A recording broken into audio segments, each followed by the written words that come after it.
Mas como o mundo vive hoje um momento muito particular, muito especial, eu acho que a gente conversar um pouco sobre profecias é uma coisa interessante. É um tema delicadíssimo. Vocês são pessoas inteligentes e sabem quanto é complicado se tratar desse tema. Mas é um tema importante. E é importante também que a gente tenha uma visão mais aprofundada do que seja uma profecia. Né? O que são essas coisas? A possibilidade de antevisão de fatos. Nós todos somos muito acostumados à ideia de que os fatos em si são isolados e são consequências, né? Uma sequência linear de fenômenos. As coisas não são bem assim. Ah, é? Tudo bem. Tempo, porque ele vai me dar o microfone. Está falando que eu já te pego. Eu espero. Bom, ótimo. Assim também não preciso ver muita força. Tecnologia terrestre a serviço do bem-estar. Alô? Bem? Bom, então a ideia de que os fenômenos ocorrem a partir do nada ou de alguns antecedentes imediatos é uma ideia que não procede. A gente aprende com os irmãos do espaço que as coisas na verdade não são dessa maneira. A gente sempre precisa entender que todo e qualquer fenômeno, por menor que seja, evento qualquer, natural ou não, isto é, cultural ou natural, tudo, enfim, o que ocorre está ligado a uma origem. E tanto na ida quanto na volta. Se a gente situa o fenômeno aqui nesse ponto, nesse gráfico, nós podemos dizer que aqui estão os antecedentes e aqui as consequências, né? Mas que de qualquer forma todo fenômeno localiza-se dentro de um contínuo. Não é, portanto, uma coisa linear no sentido de que acontece isso e por isso acontece aquilo. As coisas não são bem assim. A nossa visão cartesiana é que nos dá essa ideia um pouco equivocada, diferente, mas as coisas têm que ser vistas assim. Nós mesmos somos, como criaturas, nós somos também uma coisa contínua. E tudo é ligado ao mesmo centro, ao mesmo polo, ao mesmo foco, né? Que nós podemos chamar, enfim, qualquer nome, mas de qualquer maneira é o centro de tudo, de onde todas as coisas divergem e para onde todas as coisas convergem, né? Podemos chamar alfa, ômega, de todos os processos, enfim, né? Da realidade como um todo. Isso é importante, vocês verem que os fenômenos, portanto, parecem localizados, mas eles têm uma história remota. E como tem também um destino, também igualmente remoto. Note que, se você, entenda você isso aqui como um gráfico de um ser, uma pessoa qualquer. Se esse aqui é o ponto onde nós temos focado a nossa consciência, nós temos uma percepção de realidade limitada a essa coisa aqui, imediata. Mas se nós somos um ser que já conseguimos expandir a nossa consciência para o nosso passado e para o nosso futuro, nós deixamos de ter uma visão pontual das coisas e passamos a ter uma visão contínua da coisa, desde o foco de tudo, né? Essa linha aqui, os ETs dão o nome de Édena. Édena, escrito mais ou menos assim, Édena. Olha, veja como parece aqui com Éden, né? Jardim do Éden.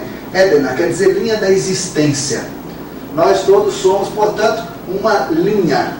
E a nossa consciência, ou a percepção de nós mesmos e dos fatos mais ou menos relevantes que estão em volta da gente, eles são pontuais nos seres mais primitivos. Quanto mais evoluída a criatura, mais a consciência dele se expande por essa linha, né? O crescimento, a evolução de um ser, portanto, pode ser representado por uma sequência assim, ó.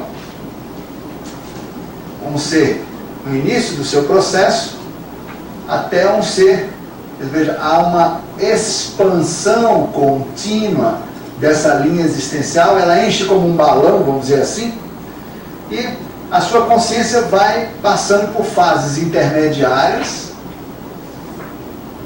aonde nós vamos encontrar esse tipo de situação que nós temos aqui na Terra. Isto é, a consciência, em vez de ser difusa em toda a linha existencial, ela passa por uma etapa em que ela é pontual, ela é concentrada, né? Você lembra aquela história do Saint-Exupéry, quando uma cobra engole não sei o que e fica com a barriga gorda? Pois é, a linha existencial acabou de engolir uma consciência, então ela fica gordinha aqui, né? Nós não temos muita noção de nossa existência, seja para o passado e principalmente para o futuro. Isso é uma condição da evolução da criatura humana e uma condição muito particular dos terrestres.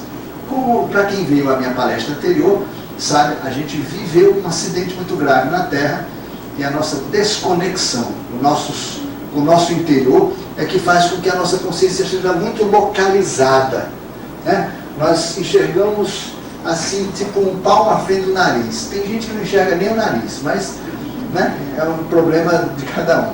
Nós temos que expandir nossos níveis de percepção para trás e para frente, né? Deixarmos de ser um ser que anda dentro da cabeça, para sermos um ser de percepções muito mais abrangentes. Claro que isso não se consegue de um dia para o outro, isso depende de uma série de fatores. De qualquer forma, é o que a gente busca. As pessoas, por exemplo, que transitam na área de terapias de vidas passadas, ou que vêm experimentando acessos espontâneos a vidas passadas, de alguma forma, está expandindo, né, a sua consciência para fatos remotos. Outras pessoas começam a ter percepções de futuro, né, uma certa antevisão, né? O que eu quero dizer, o que eu quero explicar com esse tipo de coisa? Se você faz parte dessa própria linha e tem a sua consciência pontual, você enxerga muito pouco além do seu próprio foco, de si mesmo, portanto. Se você é um ser já assim, isto é, que a sua consciência já flui livremente em toda a sua linha existencial, você pode analisar em profundidade qualquer segmento dessa longa trajetória evolutiva, né? Você pode concentrar sua consciência aqui, então examinar esse momento. Pode migrar o seu foco para aqui e examinar aqui. Então seres evoluídos podem se manifestar em épocas ou espaços distintos de sua consciência. Vocês já ouviram falar de criaturas tipo, por exemplo, Astarcheira, né? Conhecidíssimo a partir dos trabalhos de uma canal alemã, que no início da década de 50 e final da década de 40, começou a canalizar essa entidade, Astarcheira, que quer dizer a estrela que mais brilha. Nas tradições cristãs católicas ele é chamado de Arcanjo Miguel, em outras é chamado de Acamon, em outros de Comandante Amatsili. Há muitos nomes. Possivelmente esses nomes, inclusive, identificam momentos específicos de suas projeções de consciência. Porque como ele é um ser que já domina a sua existência, ele pode se apresentar não só na Terra, como em outros sistemas, com identidades distintas para realizar trabalhos específicos, como se a sua identidade fosse apenas aquela. Imagine vocês todos podendo se projetar, uma duplicação, né, Miriam? Você se duplica e faz um trabalho lá, sei lá, no Uruguai, duplica e faz um trabalho em Manaus, só que no Uruguai você é uma outra pessoa com outro nome, lá em Manaus você é outra pessoa com outro nome, todo mundo só conhece, em Manaus só conhece aquela pessoa de Manaus, lá no Uruguai somente aquele aqui, e em Porto Alegre só conhece a Miriam. Mas você tem consciência de sua múltipla existência, portanto, da sua múltipla capacidade de ação, né? Você transita experiências nessas três personalidades, mas você, na verdade, seria uma pessoa só. Muito bem, entidades de alto calibre espiritual já dominam isso. Muito bem, seres muito avançados têm nos ensinado sobre essas coisas. E são eles, justamente, que têm, ao longo da história da humanidade, procurado analisar o planeta Terra e a sua trajetória não de um ponto de vista pontual, histórico, mas de um ponto de vista existencial. Eles podem, portanto, perfeitamente ter indicativos muito interessantes sobre o passado remoto da Terra, desde suas origens mais antigas, como sem dúvida nenhuma, então, analisada a questão da Terra, por seres cujas consciências são muito mais abrangentes, né, eles começaram, ao longo da própria história da humanidade, a soltar dicas para indivíduos que estão ou aqui, ou aqui, ou aqui no espaço-tempo, né, dizendo ou falando de fatos que aconteceram no passado muito remoto, inacessível para a nossa investigação, ou fatos que ainda vão se dar. Porque cada situação do presente meio que projeta, faz um desdobramento na linha existencial, criando imagens, quanto mais distantes, mais sutis, de fenômenos que vão acontecer lá adiante.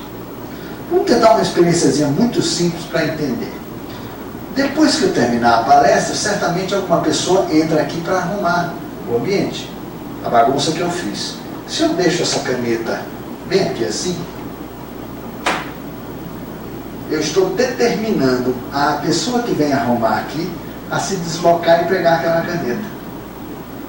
Não é verdade? Eu falei, não, eu vou mudar o futuro dessa pessoa. Eu vou colocar essa caneta aqui. Eu não mudei o futuro dela? Porque o meu comportamento, a minha atitude, determina a essa pessoa um deslocamento diferente. Ela já vai ter que ir para outro lugar para guardar a caneta que eu larguei ali fora de lugar, né? Eu posso fazer com que o trabalho dela seja muito incrível. Vira essa mesa de cabeça para baixo, joga aquele som, vira as cadeiras, sujo tudo aqui, ela vai ter muito mais trabalho. De qualquer forma, eu estou interferindo no futuro dessa pessoa. Eu tenho uma certa noção, em função da consciência que eu tenho sobre o que eu fiz, e a necessidade enfim, o que é necessário para colocar isso em ordem, uma noção do que vai ser o futuro dessa pessoa nesse lugar aqui, na medida em que ela vai ter que limpar isso, pegar a caneta ali, limpar o quadro, essas coisas todas, né? Muito bem. Então, conforme a posição da consciência, nós podemos enxergar fatos relevantes muito, muito antes deles acontecerem, né? Todos os fatos, todos os fenômenos interligados formam uma figura complexa de se examinar, mas consciências muito elaboradas e que detêm inclusive tecnologias muito avançadas, inconcebíveis para nós, podem fazer isso. Um dos exemplos mais impressionantes são pessoas que estiveram a bordo de discos voadores, foram abduzidos e levados para salas onde, sentados em poltronas parecidas com as nossas, eles abriram um telão e começaram a mostrar fatos que ainda não aconteceram. Inclusive, a pessoa no contexto daquele fato futuro. Ele fala, mas essa aí é minha família. Quem é esse garoto? É um irmão que você ainda vai ter. Isso é um documentário de ufologia. Um irmão que eu vou ter, mas minha mãe não pode ter mais filho. Esse é um irmão que você ainda vai ter. Quer dizer, imagina o que é na cabeça da pessoa. Que fatos ele não sabe?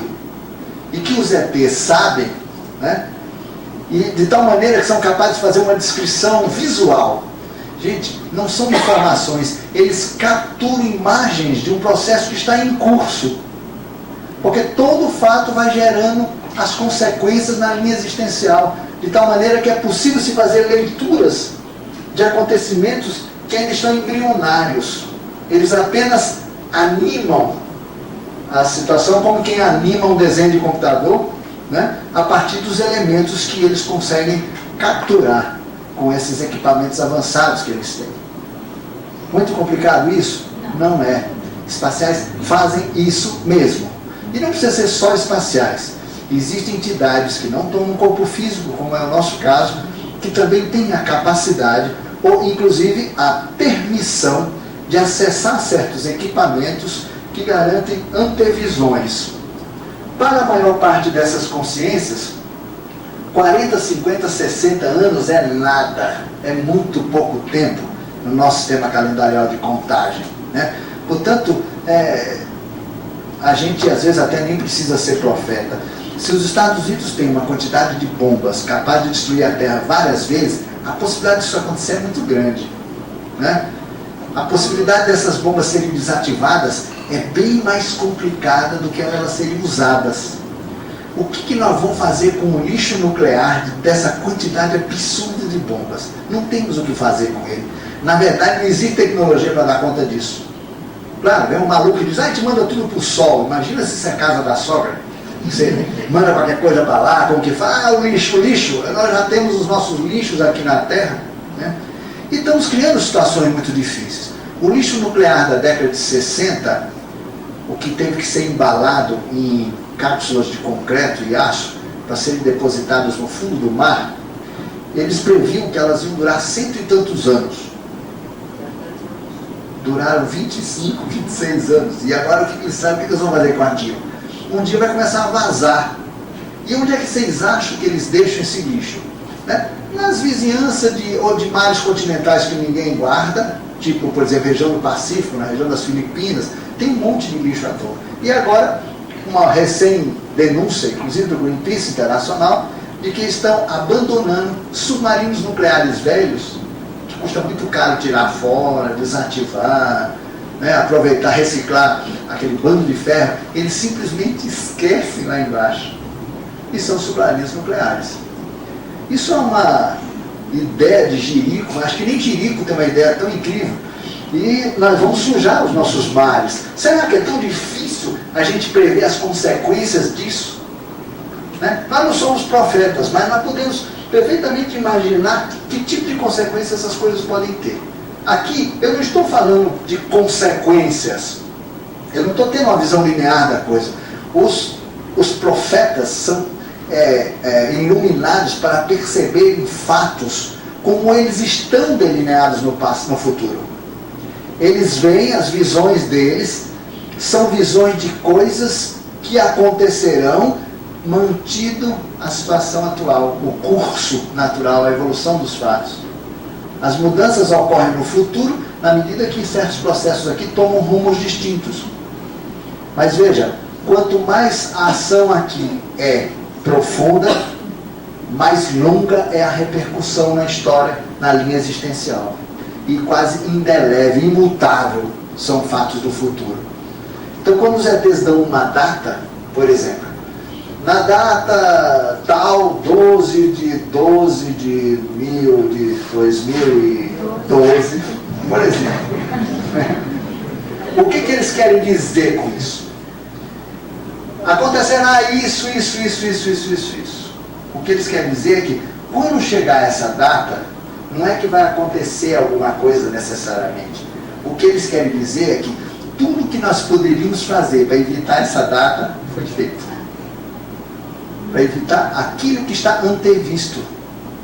Então, os fatos vão se tornando tão, vamos dizer assim, concretos no nível hiperfísico, que não tem mais como mudar. Então, as datas proféticas são datas limites. Se nós modificarmos comportamentos até aquela data, é possível evitar aquele fato. O problema, sabe o que é? É que nós não temos modificado nada. Tudo que foi previsto há muito mais de 2000 anos do nosso sistema calendarial vai acontecer levemente pior do que estava colocado. Por quê? Porque nós não tivemos alterações significativas de comportamento ao longo desse tempo. As profecias que servem como instrumentos de alerta não funcionaram. Isto é, em vez de nós nos sensibilizarmos com a situação, falar, puxa, precisamos mudar o nosso... Olha, furou de novo. Mudar o nosso comportamento.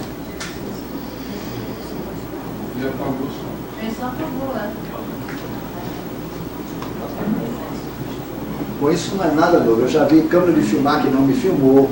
Já parou que para. Já acontecendo e tudo. Então, sem problema. Aí voltou. Só um pouquinho aí, deixa eu ver o que tá. agora.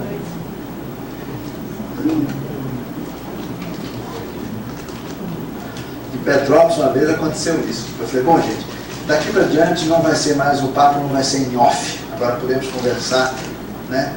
Todos os gravadores começaram a gravar a partir dali. Inclusive o gravador que estava ligado ao meu microfone. Estava indicando gravação e, no entanto, não gravou. Porque eu falei que eu queria comentar algumas coisas sem que, reservadamente, né? Sem que se tornasse público. E realmente não saiu nada. Muito legal isso. Bom, então, gente, sobre esse fato especificamente, eu quero até aproveitar para ler para vocês uma pequena canalização sobre esse tipo de coisa, que é engraçado. Ela é do dia 14 de julho de 2001, de uma entidade espacial chamada Mabi-Isa. Esse nome não é dele como espacial, ele chama de Sarin, mas Mabi-Isa é o nome que ele teve quando viveu num território que hoje é a Índia, há muito tempo atrás. Ele escreve: vossos corações têm se insurgido contra as datas dos profetas e contra os antigos sinais que o tempo não apagou na pedra, em razão de parecerem eles a vós equivocados e até mentirosos e falsos os sinais. Não vos incrimino por essa razão, mas por ainda tolerares um equívoco. Assim, anotai o que vos direi agora. Quando está escrito que o dia que vossa gente amargará conhecer há de ser tal dia, dito está, em realidade, que tudo o que entre vós poderia ter sido feito para evitá-lo, até aquela data feito está. Complicado o texto, mas é exatamente isso que eu falei. As datas que os profetas dão são datas limites, tipo, olha gente, se para essa data foi prevista uma guerra nuclear, ela não aconteceu, pode ter certeza, ela vai acontecer, porque nada foi feito para modificar, né? Então, chega às datas limites, porque veja, todos os fenômenos, como eu disse, eles têm raízes antigas e têm destinos igualmente remotos. As coisas não se dão de uma maneira de consequências lineares. É um fenômeno complexo. Nós geramos imagens do nosso futuro. O fato de vocês estarem aqui, vocês não imaginam quantas coisas no passado se determinaram para que um dia vocês pudessem estar aqui. Então imaginem as coisas assim. E isso aqui vai levar vocês para outros lugares no futuro inimagináveis ainda. Recentemente foi divulgado no Brasil pela Federação Médica Espírita de São Paulo um texto que é um resumo de um livro, aliás, de um conjunto de 4 apostilas que algumas pessoas que estiveram nos Estados Unidos trouxeram para o Brasil.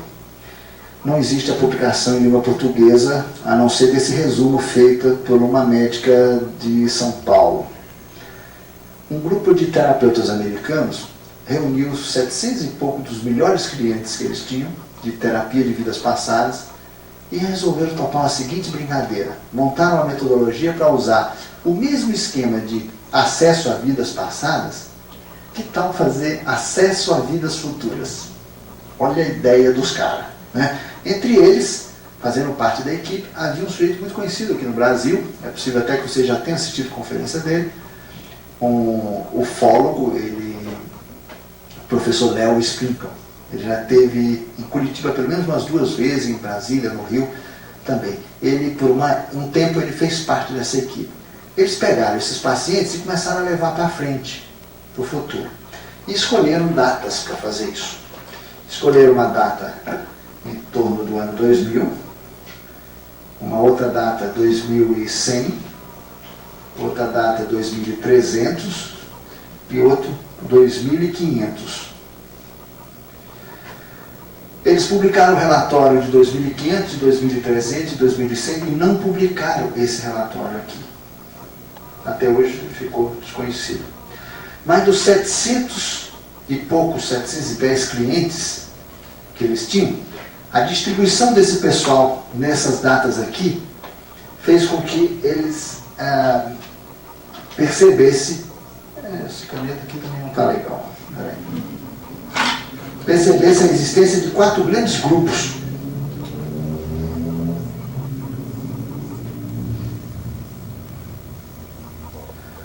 No primeiro grupo, ele descobriu que estava vivendo dos restos das grandes cidades.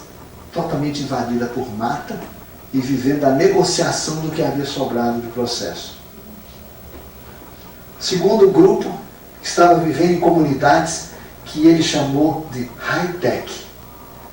Grupos que, com domínio de tecnologia avançada e recursos, haviam construído abrigos subterrâneos e estruturas também de superfície em áreas remotas e mantido ali populações sob rigoroso controle científico, tecnológico, etc. Descobriram que essas pessoas viviam no máximo 60 anos, estavam com seus sistemas imunológicos inteiramente dependentes de artifícios químicos, biológicos artificiais, e que eles tinham contato muito estranhos. E que se saíssem dos ambientes controlados biologicamente, faleciam em pouco tempo. Vai anotando o drama. Terceiro grupo, vivia em comunidades que ele chamou New Age. Viviam em médias mais de 100 anos, não usavam nenhum tipo de medicina usada hoje, apenas as medicinas ditas não alopáticas, contactavam seres de elevada envergadura espiritual e de consciência e viviam livres e soltos, independente desses grupos aqui. E tinham toda uma tecnologia não convencional que eles classificaram semelhante à psicotrônica, radiônica, radiestesia, enfim, todas essas linhas que hoje são protociências, né? Ainda não são consideradas ciências. E esse grupo aqui estava fora da Terra, havia se ausentado e vivia em outros sistemas. Agora, sabe quanta gente sobrou desses daqui, nesse processo? 4,8%. Alguma coisa aconteceu entre o ano 2000 e o ano 2100 que morreu. Todo o resto desapareceu do processo. 95,2%. Quer dizer, o que foi que aconteceu? Um dos caras da própria equipe, um dos médicos responsáveis pela metodologia, se viu num ano qualquer, depois de 2000, vivendo numa comunidade, numa área que hoje é bastante, vamos dizer assim, rica em termos de recursos naturais, paisagem, etc. Só que na época era desolado, era uma mulher que conduzia uma comunidade que buscava autossuficiência em condições extremamente precárias. O médico descobriu que ele estaria nessa situação num período indefinido, indeterminado, entre o ano 2000 e o ano 2100. Caramba, né? Essas experiências não são as únicas. Alguns grupos andaram fazendo investigações desse tipo também na Unicamp. Um pequeno grupo andou mexendo com isso em Sorocaba e o outro em Campina Grande, lá na Paraíba, andaram fazendo umas investigações desse tipo também, levando pessoas para frente. Um segmento dessa equipe americana andou investigando os UFO contactados também. E eles fizeram coisas semelhantes. Eles pegaram os contactados, eu lidando com esses caminhos. Eles pegaram os contactados na linha do tempo, podemos pegar esse esquema aqui mesmo, e começaram a levar para trás. Uma vida, 2 vidas, 3 vidas, e saíram datando isso aqui. E foram para diante. Chega num determinado ponto, o cara não vai. Dá um vazio. Aí eles resolveram tentar achar como saltar metodologicamente esse vazio, em que as pessoas que estavam passando pela experiência chegavam ali no ponto e davam um branco. Aí eles saltaram, de repente os caras começam a ter novamente vida, passivo de acesso e lembrança, com esse vazio aqui, lá para trás. Aí, daqui para diante é uma confusão impressionante, porque eles começam a ver tecnologias e civilizações avançadas. Aí chegam aqui para diante, puxa vida, a Terra não está mais no sistema solar. Os caras estão vivendo na Terra, mas a Terra não está no sistema solar. Olha só para os caras. Exatamente o que as canalizações sobre o passado remoto, a humanidade está contando. Aí querendo saber o que é isso aqui. Isso aqui é um acidente exatamente solar que houve, que os ETs chamam de Toro Marroge. com 2 R's, Marroja. Estourou Marroja. O Sol teve um espasmo de energia decorrente da absorção do impacto que teria acontecido no passado, a destruição de um planeta do sistema solar, o planeta Dóton, que os sumérios chamam de... Não, planeta destruído do sistema solar, Maldek, né?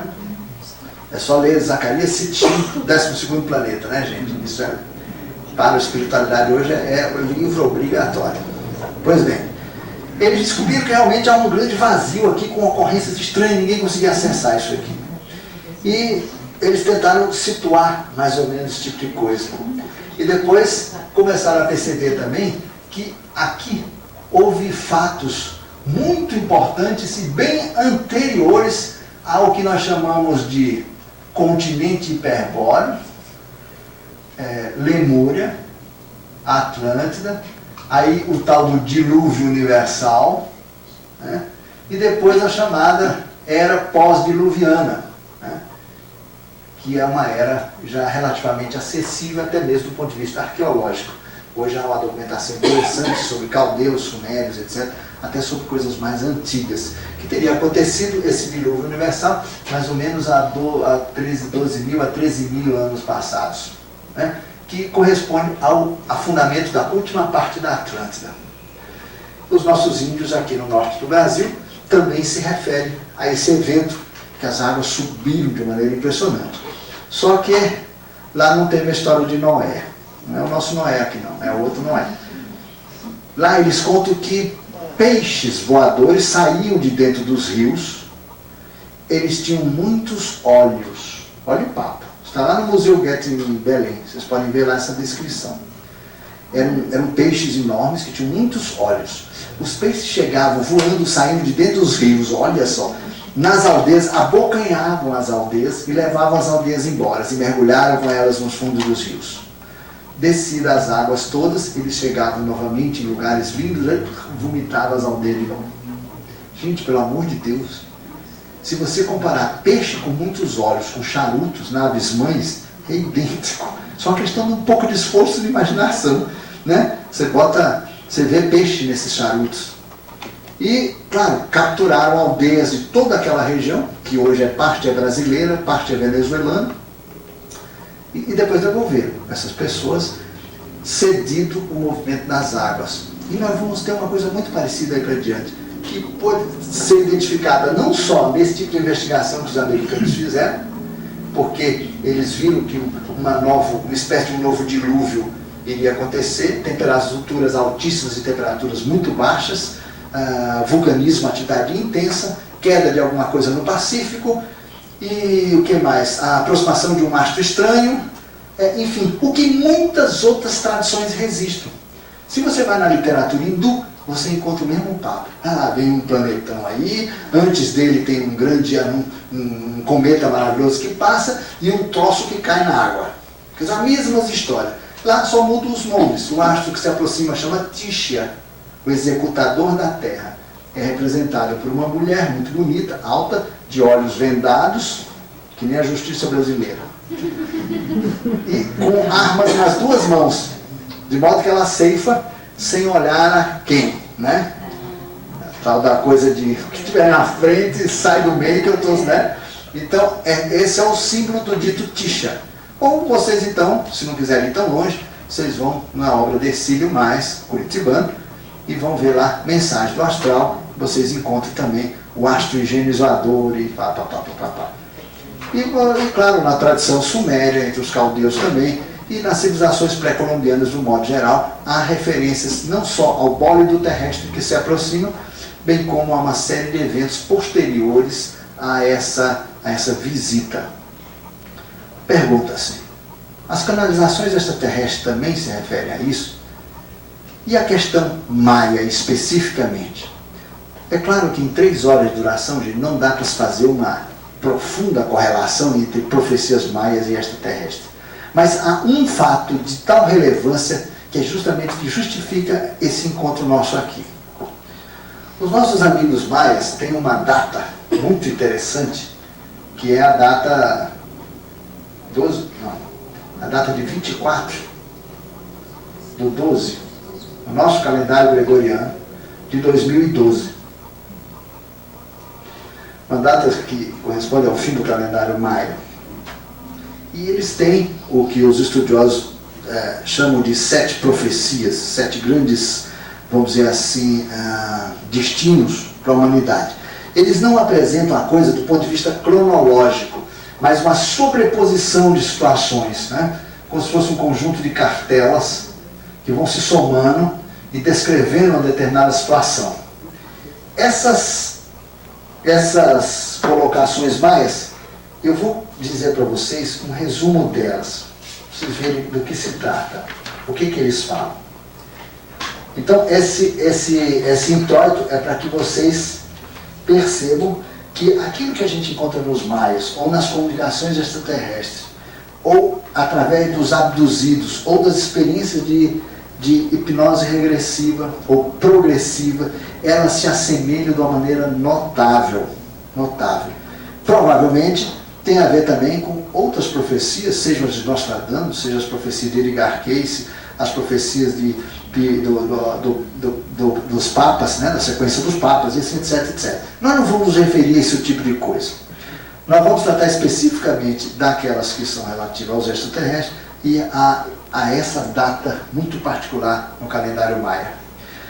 Por um motivo muito interessante, porque nós sabemos que as culturas pré-colombianas, de modo geral, foram aquelas que demoraram mais a romper relações com povos do espaço na nossa história. Os nossos amigos do espaço mantiveram com a humanidade da Terra, principalmente pós-acidente, uma vivência muito estreita. Hoje os arqueólogos já percebem, na própria arquitetura da Suméria, instalações que indicam com muita clareza que eram garagens de Vimanas. Isso vocês podem encontrar inclusive no livro do Zacarias. Garagem de Vimanas, quer dizer, aquele sujeito que governava ou era diretamente um extraterrestre, ou era um descendente dele com mulheres terrestres, e que tinha a sua nave de emergência para uma situação qualquer, tirar o time. E para vocês terem uma ideia, alguns iluminados ligados ao poder, de vez em quando davam passeios de Vimanas, né, levados turisticamente pelos seus comandantes, que eram os mesmos que os governavam. Isso acontece também em outros lugares, mas não de uma maneira tão bem documentada.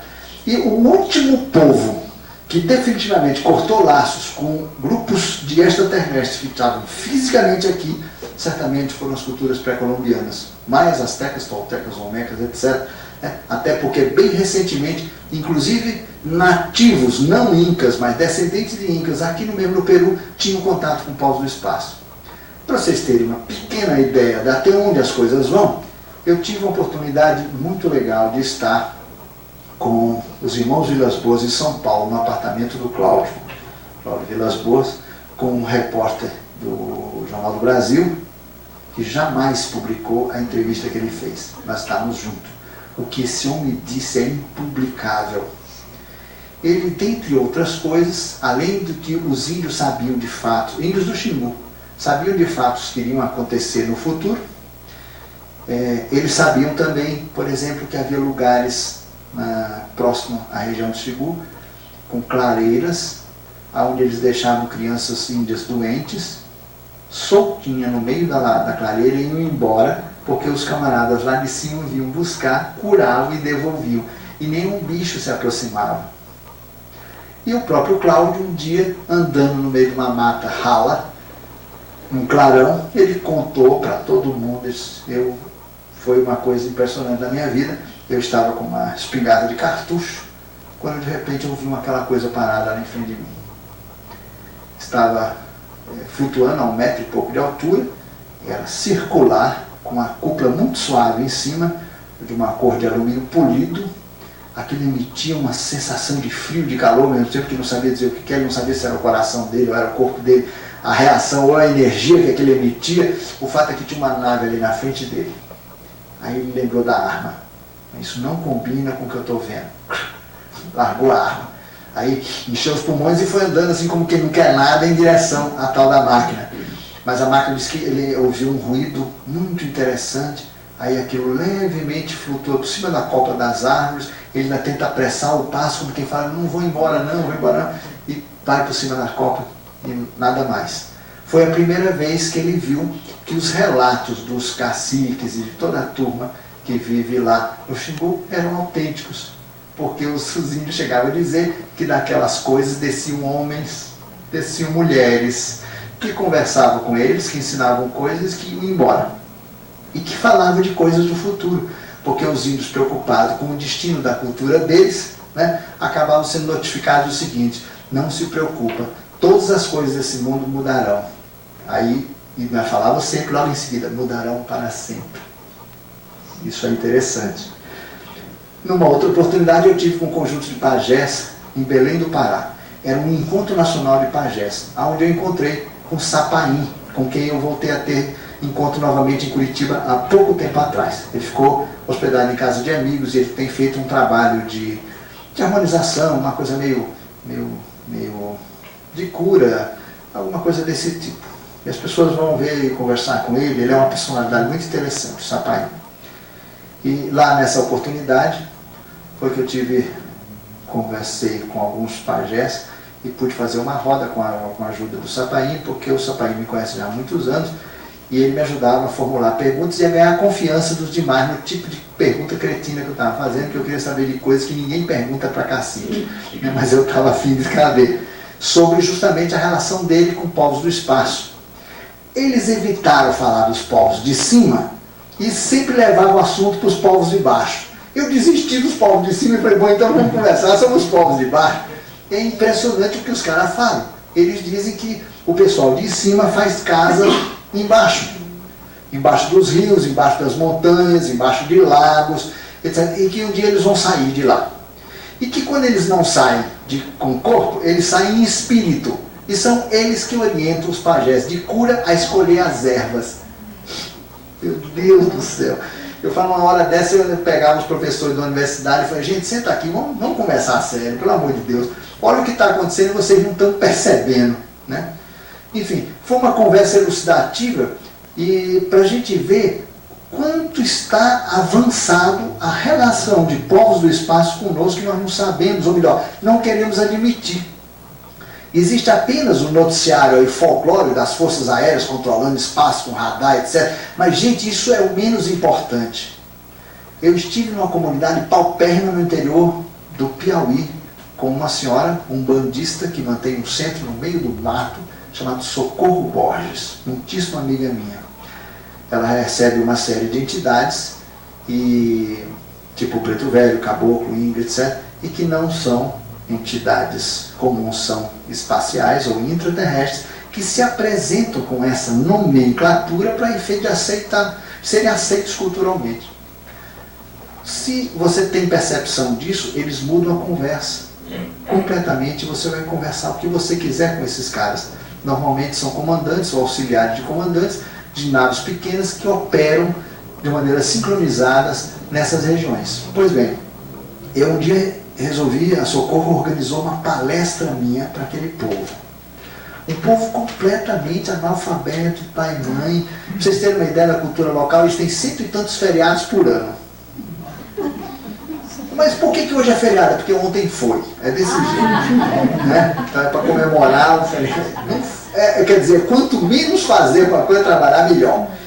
É para vocês terem uma ideia. Tudo que era comida importante para eles comerem, davam para os porcos. E não tinham eles o que comer, porque aquilo era comida de porco.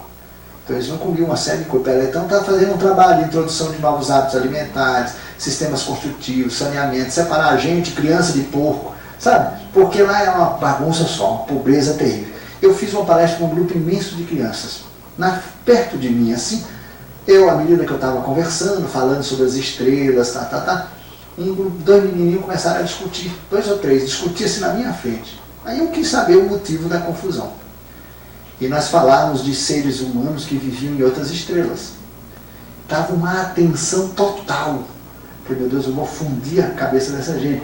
Mas com a linguagem adequada, eu podia falar disso. Falar de outros mundos, de outras dimensões, e eles compreendiam isso. Era uma questão de saber como explicar. Eu usava ideias comuns do cotidiano dele, do meio deles, para explicar esses conceitos. Aí eu vi aquela discussão ali na frente. O que foi? É porque o fulaninho aqui, ele sabe de uma coisa e não quer dizer. E nós também não queremos, tipo assim, nós queremos que ele diga para você, mas ele não quer dizer, está encabulado.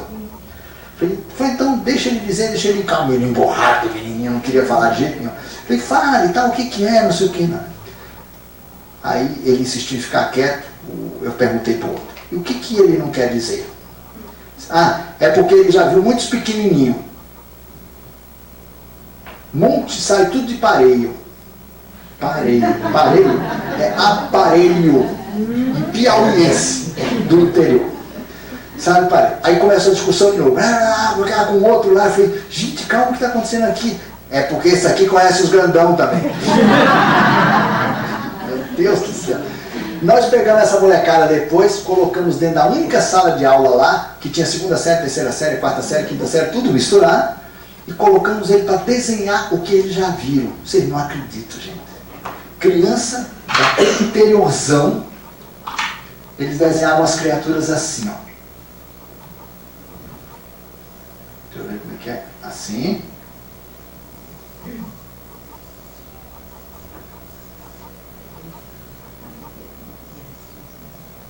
Boca, nariz, bracinho assim. Bem triangular. Olha o olho. E depois faziam as naves assim.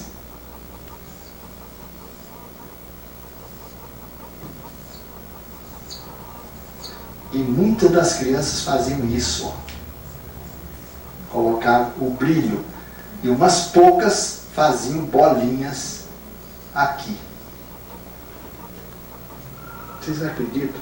O material está sendo todo feito, escaneado para um livro que vai ser remetido às Nações Unidas e para a Unicef. Gente que não tem o que comer, viu isso com frequência. Isso é impressionante, gente. Onde é que estão nossas academias que não percebem esse tipo de coisa? É uma coisa realmente incrível. Além do que eles viam os grandes também. Nenhum deles desenhou os grandes porque eles não sabem, porque eles são semelhantes a nós, eles não sabem desenhar a gente, né? Mas esses pequenininhos com olhinhos assim, outros faziam uma carinha redonda e botavam dois olhos assim bem grandes, com a boquinha bem pequenininha e não botavam o nariz. Pescocinho fino, mas sempre o ombro triangular, com os bracinhos curtos, como eles desenharam. Ah, desculpe, duas bolas, né? A bola de cima é o tamanho da cabeça, desproporcional. E eles chamam de menininhos, criancinhas, né? Sempre se refere aos olhos grandes. E um sujeito lá, um adulto, que havia chegado de bicicleta, resolveu contar uma experiência que ele teve, em que ele foi seguido por uns caras que depois se transformaram em umas bolas grandes de luz. Correndo, ele pegou a bicicleta, uma mulher sentou na garupa e ele correndo, ele disse que nunca teve tanta força na vida dele, correu feito um louco. A partir de um certo ponto, parece que a força duplicou, né? Ficou com o dobro da força e toca a correr mais ainda. Aí eu perguntei, por que a força duplicou? Disse que a mulher caiu. Ele não viu. Ele não viu e continuou com medo daquela coisa, né? Outro sujeito contou que eles pescam num lago meio pantanoso que tem lá, que na seca quase seca, e quando as bolas vêm tudo ver o que eles estão fazendo, eles entram na água, viram o barco em cima da cabeça e ficam lá embaixo, até a coisa ir embora. Gente do céu, isso acontece diariamente. Agora, se passa avião, ninguém se mexe, quer dizer, se passa disco voador, é tão comum que eles não se mexem para ver. Passa avião, corre todo mundo para ver. Né? Avião é a coisa rara lá. Esses fenômenos não são mais raros. Pegadas, né? Eles chamam de pegada de galinha grande. Tem muitos nomes. O folclore é riquíssimo. Mulher de 7 metros. Mulher de 7 metros é que à noite, pequenas naves ou sondas jogam raios de luz assim, né? Focos grandes. E tem uma área escura aqui. E aquilo sai caminhando no meio do mato, nos plantos, na região das palmeiras que eles têm. E então é a mulher de 7 metros. E por aí vai. Agora, eu arrisquei o resto e perguntei se algum deles tinha sabido o que eles falam. Eles dizem que eles não falam, não. Eles contam a história dentro da cabeça. E o que eles contam? Ele diz, para nós ficar aqui mesmo, porque as cidades vão ficar embaixo d'água. Vocês podem, gente, imaginar o que seriam esses depoimentos nas redes de televisão? Não sai em lugar nenhum. Se o Gonzaga não escuta isso com a Socorro Borges, sai dizendo nas palestras, ninguém escreve sobre essas coisas. Fica perdido. Perdido. Não se vai para diante. Então, veja, esses fatos não são coisas que o mundo não sabe. O mundo inteiro sabe já. Povos simples, como povos eruditos, pessoas que têm uma formação como vocês têm, hoje todo mundo sabe que alguma coisa séria e grave vai acontecer. Olha como os maias documentam isso. Quer dizer, os pesquisadores falam dessas 7 profecias. Eles dizem, bom, elas não são em ordem cronológica, elas se somam, né? A primeira profecia diz que no dia, eu coloquei a data errada ali, desculpe, 22 de dezembro de 2012, o Sol receberá uma espécie de raio que restabelecerá a sincronização dos processos evolutivos terrestres com o nosso centro galáctico, núcleo gestor de toda a vida na galáxia, nos 7 níveis ou reinos nos quais se organiza. No plano terrestre, esse fato põe um ponto final no nosso modelo materialista, competitivo, predatório e patriarcal, isso se não nos destruirmos totalmente até lá, pois as pressões nesse sentido seriam fortíssimas. Portanto, pode haver a possibilidade de não chegarmos no dia 22 de dezembro. Essa é considerada a referência à primeira profecia. Ela, portanto, fixa uma data que, traduzida no nosso sistema calendarial, é 22 de dezembro de 2012, e fala de uma ressincronização. O sistema solar está agora iniciando um processo de desarranjo gradativo, faz parte da mecânica de transição, e que essas energias do centro galáctico novamente restabelecem um padrão vibratório adequado para uma nova etapa evolutiva. Então, periodicamente, o centro galáctico realinha os sistemas solares que estão passando dentro de um espectro de varredura dele. Isso faz parte da mecânica de funcionamento e dos programas evolutivos galácticos. É uma coisa natural, não é nada específico para a Terra. E que atinge todo o sistema solar. Como a Terra vem de um programa particular de correção, ela está sujeita a um programa específico de correção que está vigente desde depois desse acidente.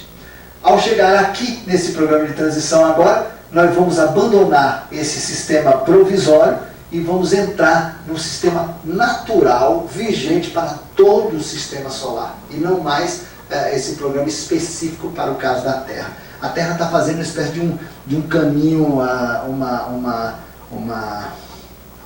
um desvio, né, específico para resolver problemas aqui, e agora nós vamos voltar à normalidade.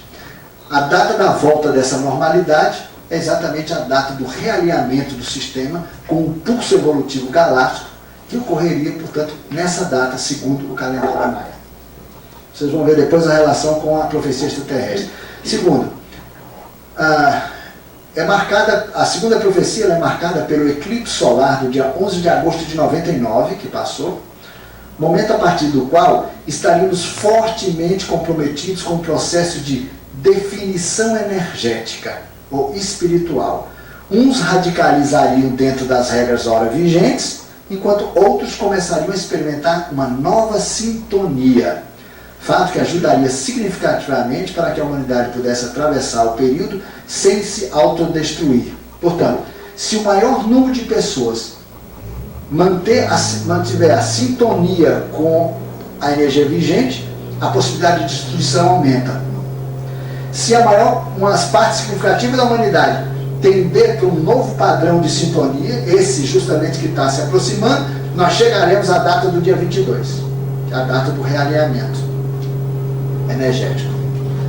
Então, mais do que os movimentos pacifistas, as iniciativas voltadas para a construção de um mundo novo, a revelia do caos então reinante, contribuiriam para a despolarização dos acontecimentos, esvaziando as lutas em favor de programas cooperativos e voluntários de construção de uma nova realidade com base em outros paradigmas. Ou seja, também na perspectiva maia, Quando se trata de uma nova era, a ideia não é salvar o que resta da velha, mas a revelia da velha era, isto é, deixando ela de lado, partimos para a construção de uma realidade nova.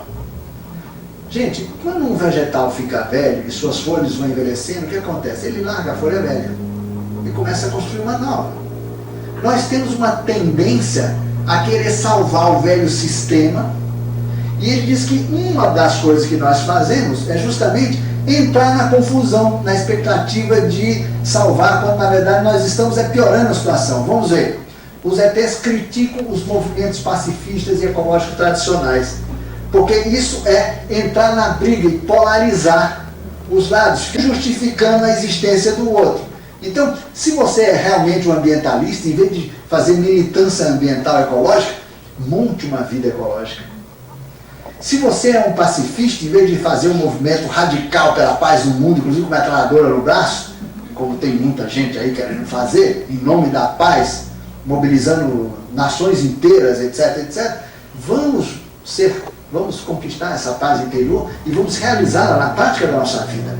Portanto, não, na medida em que você entra na confusão para dizer que lado que você está, você levanta a mesma bandeira do inimigo. Tá? Eu vou comentar uma canalização sobre isso também, daqui a pouco eu leio para vocês. Terceira profecia maia. Diz respeito ao mais crucial dos problemas externos a serem encarados pela humanidade, os desequilíbrios ecológicos ambientais e as consequências deles para as grandes cidades e depois para a vida em geral na Terra. Fome, sede, desabrigo, contaminação, terremotos, furacões e assim por diante. Será no enfrentamento dessas questões que a humanidade poderá ou não acertar com os princípios que nortearão a nova era. Os problemas ecológicos e ambientais serão assim como que o cadinho dentro do qual se formarão os novos homens e as novas mulheres, uma vez que a necessidade de sustentação da vida nos obrigará a profundas redefinições internas e externas, em todos os sentidos e no mundo inteiro. Ou seja, as condições serão tão adversas que ou nós nos transformamos para sobreviver, ou a gente embarca junto na confusão. Olha como é importante essa colocação. Ou seja, isso aqui também bate com colocações extraterrestres, que a realidade externa espelha a realidade interna. Se o mundo externo é o que é como nós estamos em relação a nós mesmos e perante nós mesmos. Se nós queremos nos recolocar diante de nós mesmos, naturalmente devemos projetar fora de nós uma realidade compatível com essas transformações internas e não tentar modificar o velho ou salvar o velho, porque isso no fundo é uma atitude que não é construtiva. Nós vamos ver isso também nas colocações extraterrestres. A quarta profecia maia destaca o ápice do processo de transição planetária, ou dessa que combina com o realinhamento, ele fala o ápice, pois assinala o derretimento das calotas polares com largas redefinições, inclusive em relação às nossas ideias sobre fronteiras e jurisdições nacionais, nos deixando claro também que somos, sim, passageiros de um planeta que navega os céus dentro de uma ordem até então sequer imaginada. Essa ideia de derretimento de calota polar recoloca uma discussão sem fim, que é o problema das fronteiras. Há visões, inclusive, que foram tidas a bordo de nave, e visões que eu também tive dentro do meu tipo de experiência, navios e mais navios chegando na costa brasileira, o exército brasileiro sendo convidado a barrar os protestos de brasileiros para que estrangeiro não desembarque no Brasil, chegando aqui de leva. Por quê? Terra, água potável, sismos pequenos, não tem furacão, né? Os níveis de contaminação radiativa serão bastante toleráveis, etc, etc, etc. Só que a nossa população despreparada vai oferecer resistência à chegada disso, até porque essa chegada será predatória, agressiva, violenta, como quem invade um território, infelizmente. Quer dizer, são coisas que nós teremos que atravessar por algum motivo, que não pode ser encontrado aqui imediatamente, mas talvez num passado remoto. Né? Quando a Atlântida começou a ser esvaziada e começaram a sair grupos atlantes, tanto para a América quanto para a Europa e o norte da África, no início foi tudo altamente, vamos dizer assim, perfeito. Eram grupos evoluídos, conscientes, muito bem informados e que buscavam territórios para se estabelecer e se estabelecer de uma maneira civilizada, trocando experiências com as nucleações que já existiam naqueles lugares. Portanto, inclusive algumas delas até mesmo com vínculos com a própria civilização atlântica. Quando a ilha, já deteriorada, porque suas lideranças foram embora, quando a ilha começou a perceber que o negócio era sério e que ia dançar mesmo a ilha inteira, aí a pessoal sai de qualquer jeito. Essa saída, tanto para a América, quanto para o norte da África e para a Europa, foram todas avalanches predatórias, saqueando e quebrando tudo que encontra pela frente. Lógico. Imagine uma situação futura. Derretimento de calota polar. Tomemos o exemplo de Porto Alegre, que é uma cidade que está muito pouco acima do nível do mar. Qualquer problema de calota polar, particularmente nessa região que vocês estão, que é uma latitude bastante, enfim, do 30 para lá, vocês podem sofrer consequências muito graves disso. As pessoas que sairão da região metropolitana com antecedência poderão fazer com tranquilidade isso, buscando regiões mais altas, se estabelecendo de uma maneira inteligente em outros lugares. E o resto do pessoal apegado às estruturas. E aqueles que vão querer se beneficiar do fato de muita gente estar saindo, vão se enraizar mais ainda. Gente vai vir para Porto Alegre. Puxa, está todo mundo saindo de lá, imóvel estão dando de graça, aluguel não se cobra mais. Isso vai acontecer. E não sou eu que estou dizendo, não. Muito sensitivo brasileiro já falaram em relação ao Rio de Janeiro, por exemplo. O morro desce e ocupa. Né? Pois bem, o grupo que vai sair depois vai sair de uma maneira predatória, quebrando tudo que encontra pela frente, porque não vai ter mais ordem, liderança, organização, tecnologia, planejamento, coisa nenhuma. É um salve que puder, porque as águas no início sobem lentamente. Claro que os desmentidos vão sempre existir, muitos. Ah, deixa disso, a água só vai subir 10 centímetros. Mas não é apenas 10 centímetros. As coisas vão se complicar bastante. Não sabemos quanto tempo. A própria ciência acredita que isso pode durar 100 e poucos anos. Mas outras correntes acham que o fenômeno pode ocorrer em 15, 20 anos. Depende do aquecimento global. E nós sabemos recentemente que os próprios norte-americanos resolveram pular fora do sistema dos índices de controle para emissão de CO2 no mundo. Um dos elementos mais importantes, um dos fatores mais importantes do aquecimento global. Então, como nada tem sido feito para melhorar, espere pela complicação. Então, vocês veem que os maias também falam da questão das cidades. Os ETs também dizem que não há lugar mais inseguro para se viver do que as grandes cidades. Seja por causa de energia, abastecimento de água e problemas de alimentos. As grandes cidades só têm alimentos para 2, 3 dias. Em São Paulo, por exemplo, algumas horas.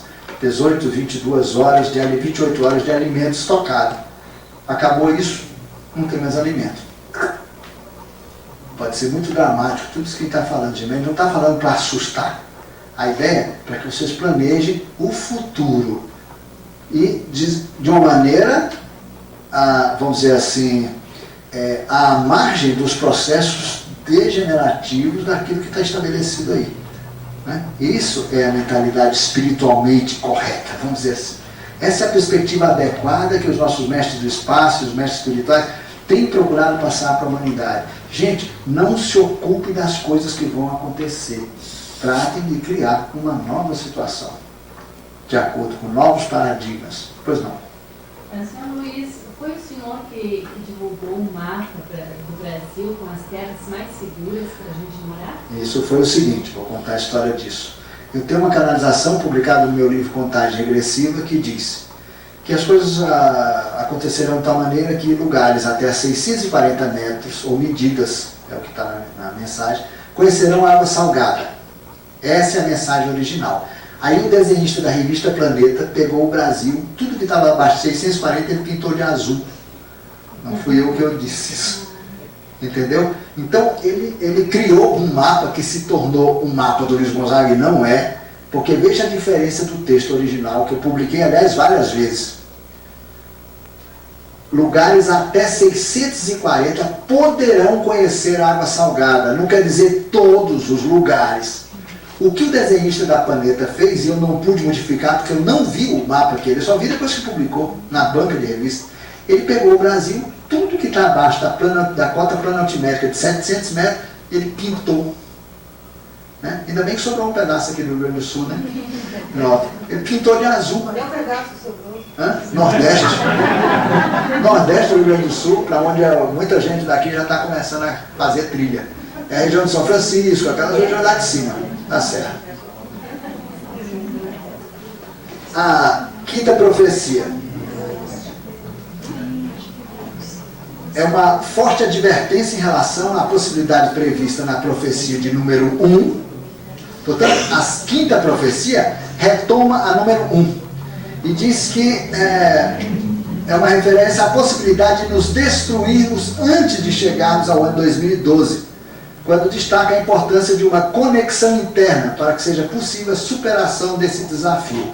Portanto, a quinta profecia destaca a possibilidade de não chegarmos à data 22/12. Então, lembra da importância de estabelecermos uma conexão, portanto, uma sintonia interna, digamos, galáctica, para que maior número de pessoas possam equilibrar essa balança energética da transição e viabilizar uma passagem por essa data. Passada essa data, nós teremos apenas processo de limpeza, higienização e reorganização. O duro é chegar lá, principalmente com o arsenal nuclear que nós temos e com um bando de maluco dirigindo os países do mundo, afora outras cositas que não interessa comentar. Bom, a sexta profecia maia refere-se à alta possibilidade de um choque entre um corpo celeste e a Terra, embora nos reserve a esperança, se não a certeza, de que seremos capazes de desviá-lo, de modo que teríamos apenas de suportar as consequências astronômicas, geofísicas, telúricas e ambientais de sua passagem. Esse é o astro higienizador, o Dotton dos extraterrestres. De qualquer forma, revela que algo se chocará com a Terra, embora com efeitos bem menores do que os estimados para o outro caso. Ou seja, antes existe um astro que poderia se chocar. Muito bem. Eles garantem que existe uma possibilidade muito grande dele não se chocar, portanto se desviar. Mas uma coisa pequena cairá. Isso é idêntico ao que os extraterrestres falam. E os extraterrestres ainda falam o seguinte, através de um canal, que hoje tem 90 e poucos anos de idade, vive na minha terra natal, Uberaba, que ele escreveu sob o pseudônimo de Dino Craspedon, um livrinho em que o extraterrestre amigo dele disse que a possibilidade desse astro rachar o sistema solar em dois, nascendo um novo Sol, e a Terra indo com esse novo Sol, era uma possibilidade bastante grande. Hoje o Dino já considera a possibilidade de não haver um racha no sistema solar. Esse astro seria incorporado ao sistema solar na órbita depois de Marte, aonde recolheria os pedaços do planeta destruído, que são os asteroides, formando uma espécie de um gigante, um novo Saturno, porque ele teria anéis novamente formando pelas pedras que giram lá, os asteroides. Né? É o planeta Dotton, para onde grande parte da humanidade já está indo. Né? E formar uma civilização de natureza bem distinta daqui. Agora, alguma coisa cai realmente no Pacífico. Vocês conhecem a história de pesquisadores americanos que, documentando umas evidências aí de coisas que estão vindo em relação à Terra, fizeram ensaios computadorizados e onde é que poderia cair o alvo, onde seria o alvo principal de uma coisa que eles estão observando no céu já há bastante tempo. Foi identificado originalmente em 1986 por um astrônomo chileno, que perdeu o emprego assim que botou a boca no trombone. Tiraram o observatório dele. Alguns anos depois cataram ele e tiraram ele. Aposentaram-no à força. Bom, eles fizeram uma série de investigações analisando onde é que poderia cair esse negócio. E descobriram que era num ponto no Pacífico, para alívio geral, né? Não caía em cima das torres, né? Nada. Ia cair lá no Pacífico. Aí eles foram lá para saber o que é que tem por lá. Para estudar uma série de coisas, etc, etc. Descobriram umas ilhinhas onde viviam alguns índios por lá. E conversa vai, conversa vem. Os índios falaram que o mundo deles ia acabar, que uma pedra ia cair do céu. Então por que não foram logo perguntar, né?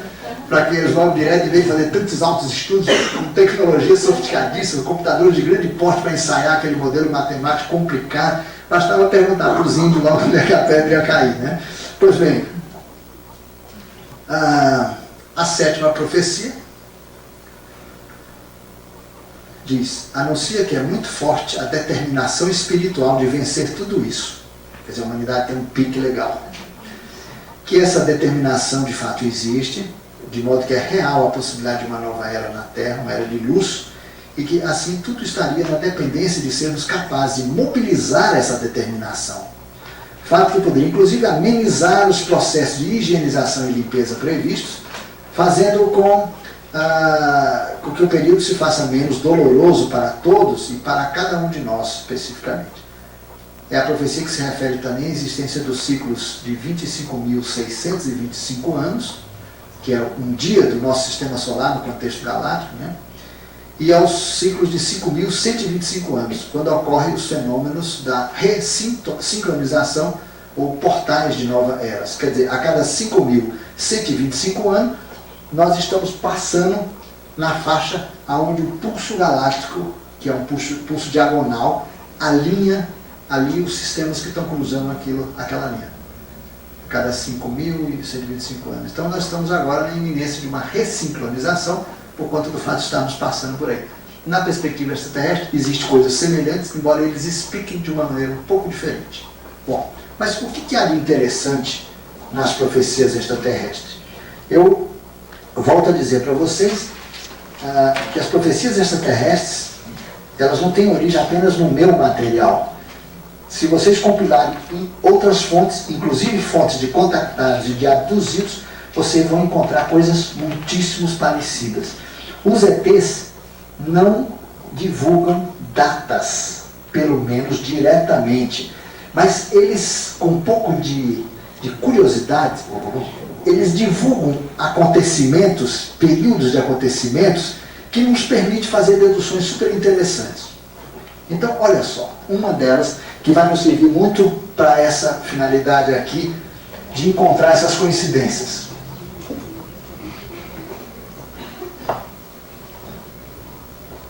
Aliás, os ETs são bem mais detalhados, né? A bordo de naves, eles mostram imagens de milhões e milhões de pessoas vivendo em situações precárias, cidades abandonadas, furacões, terremotos, cidades se estilhaçando que nem cálice de cristal, sabe, quando entra em vibração.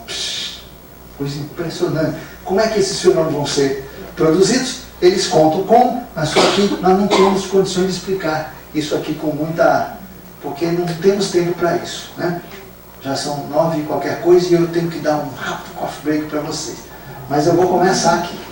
Olha, prestem bem atenção. Deixa eu ver uma caneta boa. Imagine isso aqui.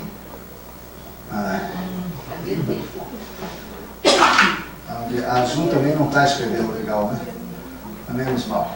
Imagine isso aqui, o sistema solar. O nosso Sol aqui. O dito cujo astro higienizador de Ramatiz, ou Dóton, ou Tisha, ou Hercóbulos, ou Borox, ou a besta, ou... tem uma pancada de nome. No meu livro eu junto mais uns 4 nomes a essa lista, que eu saí pesquisando o nome de cada corrente tem. Até o racional superior tem os nomes, enfim, os mormons também falam outros nomes, enfim. Ele tem uma órbita, na verdade, assim, ó. O que torna muito complicada a observação dele.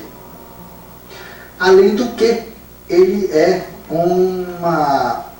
acompanha o sistema solar de uma maneira muito ímpar. Imagina o sistema solar navegando no espaço. Eu coloquei a mão inclinada justamente para colocar isso aqui na horizontal, né? Então o sistema solar vai indo assim. Ele vem perseguindo primeiramente o sistema solar, até que ele chega no sistema solar, atravessa o sistema solar e inicia a curva para voltar. Quando ele está voltando, o sistema solar ainda está indo. Portanto, ele volta com grande rapidez, porque as velocidades se somam, né? Aí ele passa. vai lá não sei aonde, começa a brecar lentamente, aí ele inicia nova perseguição do sistema solar. Acontece que essa passagem dele é atípica. Ele vai encontrar uma conjunção de planetas tão pesado do ponto de vista de massa, que ele não vai simplesmente passar assim e ir embora novamente, não. Ele vai fazer isso aqui, ele vai fazer uma coisa assim. Vai fazer um arco muito grande e vai encontrar-se novamente com o sistema solar bem mais adiante, depois talvez da era de Capricórnio. Então, ele vai dar uma chicote, né? Ele vai formar um chicote e vai surpreender o sistema solar lá na frente novamente. Isso os ETs descrevem como uma tentativa de alta engenharia celeste para a captura definitiva de Dóton. Porque Dóton era um planeta livre, ele foi liberado por um outro sistema solar, viaja de uma maneira desocupada há muito tempo, e agora ele foi capturado para substituir o planeta destruído aqui, o planeta Dóton, aliás, o planeta Darmon, que é cujos pedaços formam justamente os cinturões de asteroides depois de Marte, né? Pois bem, veja que ele tem uma órbita super excêntrica e fora do plano orbital dos outros. E ele vai ricochetear, formar um grande arco, passar por cima, vencer a própria velocidade do sistema solar e depois vai vir novamente. Quem conhecia esses fatos é que permitia a perfeita datação das passagens dele. Então ele não tem periodicidade regular. Não porque ele seja irregular, porque a órbita dele é completamente atípica. Ora ele persegue o sistema solar, ora ele vem de encontro ao sistema solar. Então as datas ficaram complicadas, porque cada vez que ele passava, ele mais se inclina, até que agora ele vai ricochetear. Ele vai fazer uma coisa assim. E é graças a esse fenômeno que nós vamos recapturá-lo e trazê-lo para a intimidade do sistema solar, onde ele passará a ter um comportamento tão regular quanto os demais planetas. Ele vai funcionar numa órbitazinha bem comportada aqui dentro, capturando todo aquele monte de pedra lá depois e vai formar um planeta tipo, né, como se fosse um novo Saturno. Ele é mais ou menos do tamanho de Urano, do ponto de vista de massa, né? Então, ele entra no lugar do planeta Darmon. Ele receberá um novo nome. E ele atualmente é chamado Dóton. Palavra que quer dizer aquele que marca o tempo, marca o compasso, o passo. Estabelece os períodos nos quais o sistema solar sofre grandes desarranjos para que possa haver intervenção evolutiva artificial. Ou seja, preste bem atenção no que eu vou dizer, isso é importante para a compreensão das profecias extraterrestres. Um sistema solar só pode ser artificialmente acessado enfim, examinado e reprogramado, enfim, feito as adequações, se ele está num momento de desequilíbrio. Porque quando ele está funcionando que nem um reloginho, ele é inacessível. Compreende? Mais ou menos. Então, quando ele está em desequilíbrio, é que é possível o processo de intervenção.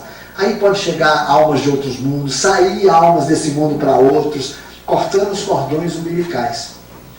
Quem aqui está pensando em desencarnar na Terra, definitivamente ir para outro mundo, pode até ir antes, mas o cordãozinho umbilical fica vinculado ao programa evolutivo da Terra, até que o sistema solar se desequilibre. Aí você pode pegar a sua tesoura de bolso, cortar seu cordão umbilical e ligar a outro mundo, portanto passar a ser sujeito a um outro programa evolutivo. Você abandona definitivamente o sistema solar. Entenderam isso? Pois bem. Agora ele está programando um desequilíbrio. Durante a chegada de Dóton, vai estabelecer, já está começando, um desequilíbrio. Ele afeta Sol, afeta órbitas de todo o sistema solar, cria padrões energéticos instáveis, muito profundos, etc, etc, etc. Olha agora, ele torna o sistema solar vulnerável a civilizações piratas. Ou seja, quando um sistema solar está bonitinho, picareta não entra. Civilizações que vagam à toa, civilizações que, enfim, não tem mais nada o que fazer, civilizações que estão em processo de deteriorização, que têm vida parasitária em relação a outros mundos, eles não entram, porque o sistema solar tem uma forte couraça energética, ele tem um sistema imunológico que defende o seu programa evolutivo dessas intervenções. Quando ele está com sua vibração alterada, quando ele está vulnerável, seres de procedência duvidosa começam a entrar e normalmente aprontam grandes confusões. Apesar de serem mais ou menos controlados, eles conseguem aprontar grandes confusões. Mas olha o que os ETs dizem. Que esse planeta aqui tem um povo que o invadiu e que está vindo de carona. Esse turno aqui chama Kodos. Minha canetinha está danada. Espero que você esteja conseguindo documentar essas tênues palavras, tão suaves, quase poéticas, tanto que não dá para ler. Kodos. Essa palavra quer dizer sem rosto, quer dizer, aqueles que não têm civilização organizada. Os Kodos, olha a dica extraterrestre. Os Kodos vão passar no sistema solar 111 anos terrestres. Olha a dica, isso é para bom entendedor, hein, gente? 111 terrestres. Ou seja, durante 111 anos, o sistema estará desequilibrado. Corresponde à fase em que o planeta fará a entrada, a saída, o ricocheteio, né? Até que ele saia do campo de influência. Durante esse tempo, os Kodos estarão na Terra, já chegaram em 1929, começaram a chegar, e em 1931 chegou o staff, comando dos Kodos. É essa turminha que fez contato com os norte-americanos e criou esse pepino aí, né? Que agora os americanos não conseguem se livrar deles. É um negócio complicado. Mas eles, na verdade, os primeiros contatos que eles tiveram foram na Europa. Eles chegaram na Inglaterra, depois os nazistas tiveram contato com eles. Os nazistas chegaram a desenhar discos voadores, inclusive os russos, muito antes dos americanos. Há um livro publicado sobre construções aeronáuticas não convencionais de origem nazista em forma de disco voador com sustentação eletrostáticas. Tentativas de imitar naves que acidentaram-se naquela época, pertencente a essas criaturinhas, cujo aspecto é mais ou menos esse daqui.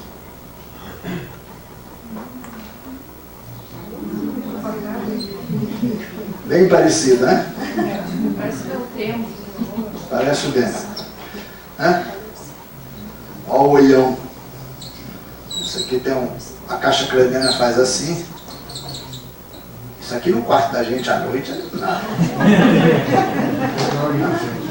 Eles são pequenos, esses? São. Eles têm de 1,30 a 1,60 de altura aproximadamente. São várias raças, mas todas têm esse aspecto de orelhas bastante avantajados, uma caixa craniana com afundamento sensível aqui, olhos bastante grandes, a caixa craniana dobrando aqui, rosto fino, boca muito miúda, os trajes são diversos. E a cor vai a cor de pele de tubarão, né?